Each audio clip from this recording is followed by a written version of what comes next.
Hello and welcome. Today's exciting episode is a sewing vlog, and I've made these, but I'll walk you through why I made them and how. It's perfect. Perfect, perfect, perfect. Perfect jacket. So the last two dresses I made were these two vintage dresses.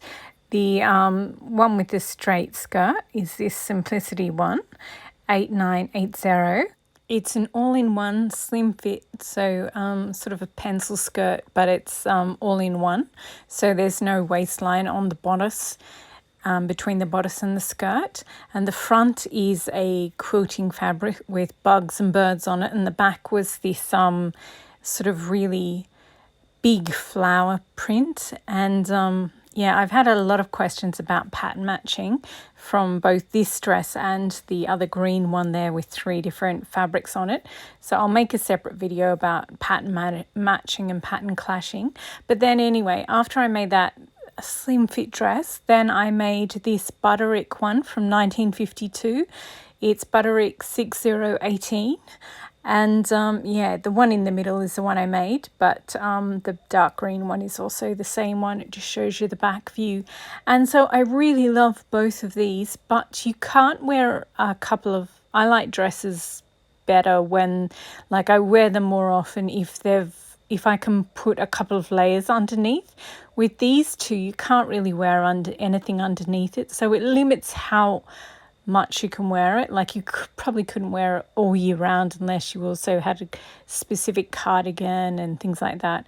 So I was thinking maybe I'll alter the pattern and make them like pull-on dresses so that they don't have a zip, and also so there's a little bit more room so that you can wear a couple of layers underneath, and that way I can wear just the same... I have the same wardrobe that I can wear all year round. Now with the thin sort of one with the pencil skirt, I have this pattern here, which is a pullover dress all in one, and yeah, so it doesn't have a zip. So I might not try and alter that pattern, the Simplicity one I just did. I might just do this one sooner rather than later. So I'll leave that one as is, but this one here with the sort of sailor's lapel thing that looks like a sailor's collar and the big full skirt, I absolutely love this, and I want to see if I can make a more a pullover version of this. So I took the Butterick pattern. I mean, look how many of this dress that I've made. So yeah, it's a pullover dress, and it's sort of based on the Butterick 6677. But then I added some puffy sleeves to it, and instead of just having a plain skirt, I just ripped up sections of fabric and made 2 or 3 tiered skirts. So yeah, they're really big and full, which is awesome, but I've made like 20 or 30 of them now, so I feel like I need something that's a different style. So yeah, the one that I just made is more of a circle skirt rather than whole tiers of pleated down fabric. The circle skirt's sort of more economic because it's... yeah, there's not much fabric up the top at your waistline, but there you still get the fuller circumference. So yeah, this is the Butterick one, which is the one that I've sort of been basing all my pullover dresses on. And this is the one that I just finished. So I sort of got out both patterns and sort of mushed them together, and loads of tissue paper, and sort of mushed them together, and yeah, just sort of thought about which bits I like and which bits, yeah, I'm going to do, and sort of mix them together. So I wasn't really sure what to do about the waist height, but anyway, here's the dress that I made.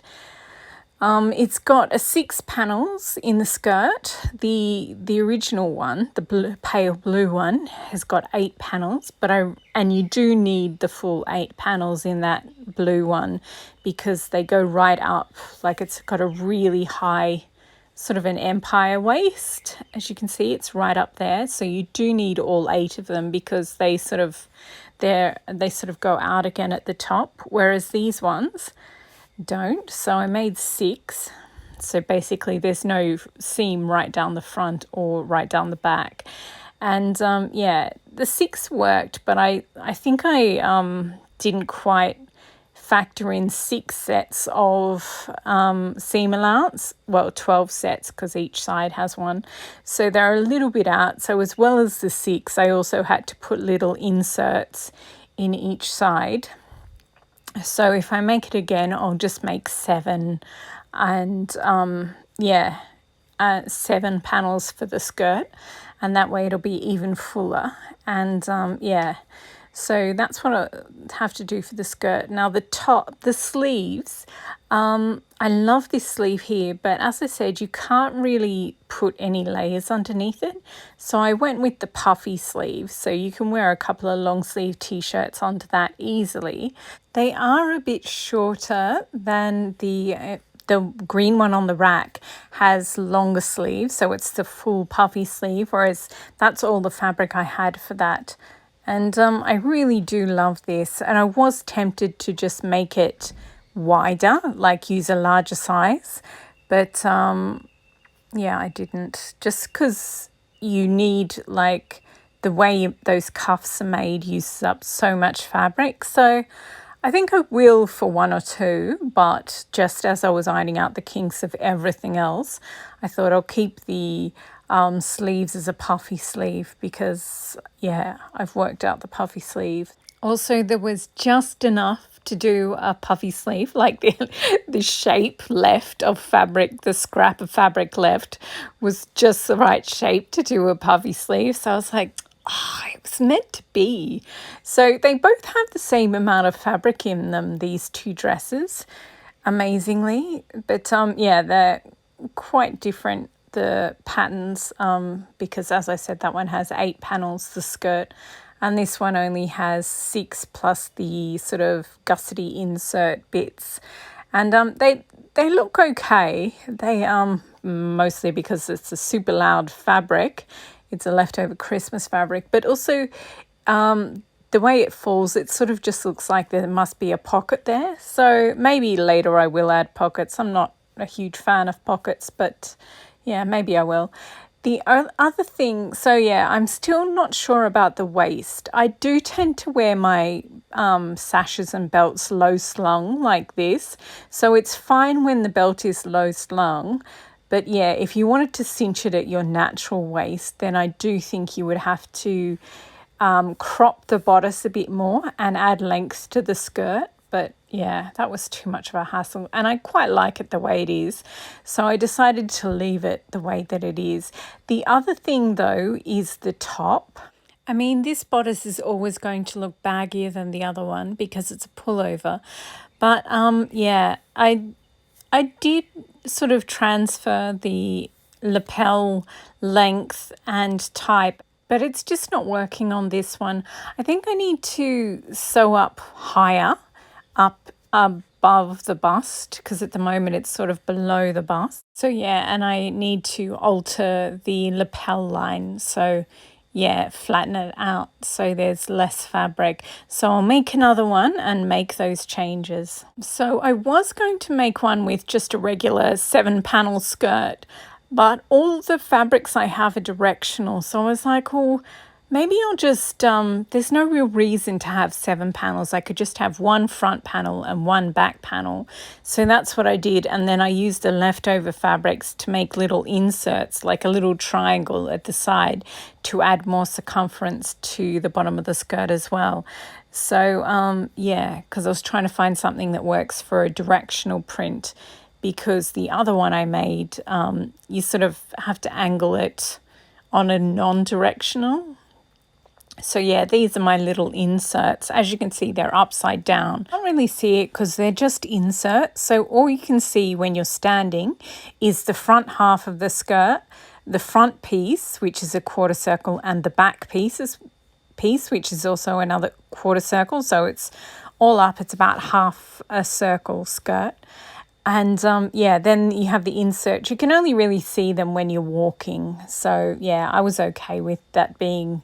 Obviously, when you cut out one piece, then it's got little triangle spare scraps at the sides. So yeah, I just turn them upside down and put them, sort of rounded the edge and put them in. And this is them from the back. I think if I do this one, so this one uses about half a yard fabric less than the 6-panel skirt one on the left. And yeah, they're both very different. So I think I might make, I like both, like, yeah, you can sort of see here. You can't really tell. The one on the left definitely has more fabric in it and more swish fabric, swish factor, you know, when you're walking. It does have that real big circle skirt feel to it. So I really do like that one. And I think the drop waist works on this one, although obviously I don't like those gusset insert things. So next time I make this particular style of pattern, I will make it a 7-panel skirt. This one, obviously I didn't have enough fabric. I had to use half a yard of the plain green for the lining of the bodice and the back. And yeah, so I don't know. I kind of like both of them for different things, but I do think the one on the right, with basically just 2 big bits of skirt pieces, I think that one I do need to make the waist higher, just because with that type of dress, with slightly less fabric, you do want to cinch it at your natural waist just so that the skirt looks fuller. Whereas the other one, the skirt is actually fuller, so you can get away with a lower riding waistband. So yeah, I think I will, I've sort of pinned it up a little bit higher, and surprisingly it works, because you can't actually make that skirt piece any longer just because of when you cut out on directional fabric. Anyway, so yeah, but it actually looks more 1950s if it's slightly shorter. So yeah, and now I'm looking at the pattern, because when you cut out something with a lapel, you have to cut left side and then right side, because the lapel is sort of off at an angle and you can't cut it out, the front out as one piece. But I'm thinking maybe I'll just make the lapels just a little bit shorter and the angle a little bit different. And that would allow me to cut out the front piece just as one whole piece. And then after you've cut out the piece, you have to very carefully cut out that spare triangle at the top and cut it into 2 bits of lapel. I mean, yeah, you have to make sure you cut it straight every single time. But I think I might try it at least once just to see if that works, because yeah, I'm not loving the pattern clashing in the center seam there. Okay, some of you are shouting seam allowance at the screen, aren't you? You're right. I don't think I can do it. I'd have to add a gusset. And I absolutely hate it. Back in November, I made a dress where you had to add a gusset simply so that the gusset could be the seam allowance. And yeah, I did not like that. So I think I'll just continue to cut the front as 2 pieces, but I'll make sure I'm much more mindful about, where I'm placing each piece. For that, the cactus dress, it was just such a small piece of fabric. That was literally the only space that had room to cut out 2 front bodices pieces. So yeah, I kind of had to do it where the space was. I will make another one with 7-panel skirt just to see what that looks like. And I think I'll make another one of the cactus one, but I'll crop a couple of inches off the waist at the bodice, like the bottom of the bodice, so that the waist of the dress is up higher near the natural waist. And we'll see what that looks like. When you see them beside each other, it really does change the silhouette of the dress. I think the shorter sleeves also impact that. But yeah, I think this one would look so much better if the waistline was just that little bit higher. Also, with these sleeves, I did the sleeve facing, so it's like a cuff. out of the other fabric because I literally did not have enough of this cactus fabric, and I was intending to completely tuck it inside like you normally do with the sleeve facing, but I like it like this, sort of just leaving half of it out and half of it tucked in.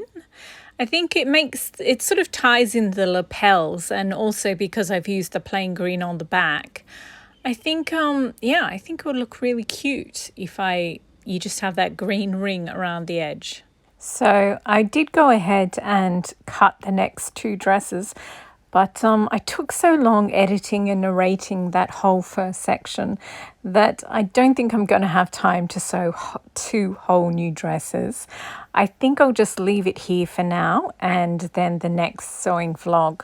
So in a week's time, you'll see the next episode where I make the 2 dresses. This one here is the same type of fabric as the cactus one.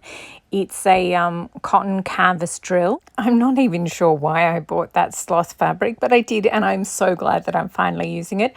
And this gingerbread coloured fabric is it's just a cotton poplin, like a standard weight cotton or a quilting weight, and it's going to be this dress here with the lower waistline and the panels in the skirt.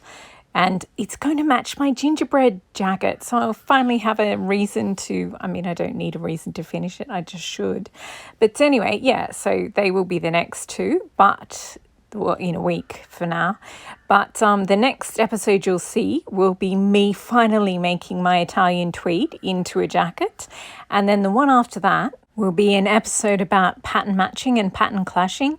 There's a few sort of standard rules of pattern matching and clashing that I'll go through, and I don't really agree with them. I'm sort of go big or go home in my pattern matching / I'm more of a fan of pattern clashing. So yeah, it'll be an episode on that. But for now I think I've just got this pile of, because I used a couple of patterns to draft out this one, and then there's a couple of versions of this. So I think I just need to document which bits of pattern are each, and give them names for each dress, and then just put them in their little Ziploc bags, because otherwise I'm just never going to, I have to put the name on each pattern piece, otherwise I'll mix them up. So I'll go do that now, and instead of making another dress. And there's also a bunch of little things, like I have to sew this one up at the V of the V-neck, just so that it doesn't go down too low. Just sew it up so that the lapels sit higher, and it isn't quite as revealing. I'm probably going to wear tops underneath it most of the time, but still I prefer it if it was a little higher up. So anyway, thank you for watching, and I shall see you at the next episode where I make a Chanel style jacket out of a gorgeous Italian tweed.